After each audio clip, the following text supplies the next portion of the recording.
Channel ఇప్పుడే అందిన వార్త. వైఎస్ జగన్ పై సుప్రీంకోర్టు తీవ్ర ఆగ్రహం. ఈ విషయాలన్నీ తెలుసుకునే ముందు ఈ వీడియోని ఎక్కడ స్కిప్ చేయకుండా కంప్లీట్ గా చూడండి ఫ్రెండ్స్. అప్పుడే మీకు కంప్లీట్ ఇన్ఫర్మేషన్ అనేది తెలుస్తుంది. అలాగే ఇప్పటి వరకు మన ఛానల్ ఎవరైతే సబ్స్క్రైబ్ చేసుకోలేదో దయచేసి సబ్స్క్రైబ్ చేసుకోండి. అదేవిధంగా లైక్ చేయడం మాత్రం మర్చిపోకండి. ఇంకా లేట్ చేయకుండా వీడియోలోకి వెళ్ళిపోదాం ఫ్రెండ్స్.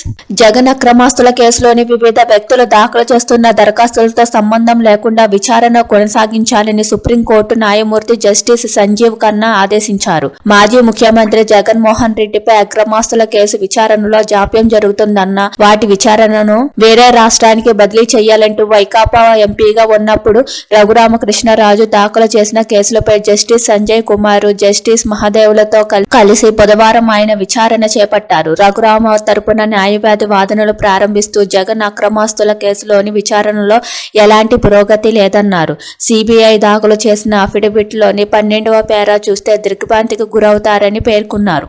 జస్టిస్ ఖన్నా స్పందిస్తూ తాను సిబిఐ వేదికగా చూశానని బాధ కలిగించిందని చెప్పారు. విచారణ కోర్టులోని వరుసగా దాఖలవుతున్న దరఖాస్తుల పట్ల ఆయన అసంతృప్తి వ్యక్తం చేశారు. ఆ దరఖాస్తులతో సంబంధం లేకుండా విచారణ మొదలు పెట్టాలని ఆదేశించారు. ఇతరేతర విషయాల్లోకి వెళ్లకూడదని స్పష్టం చేశారు. జగన్ తరపున హాజరైన సీనియర్ న్యాయవాది ముకుల్ రోహత్గా వాదిస్తూ ఈ కేసులోని 9 మంది సాక్షులు లక్షల పేజీల దస్త్రాలు ఉన్నాయని చెప్పారు.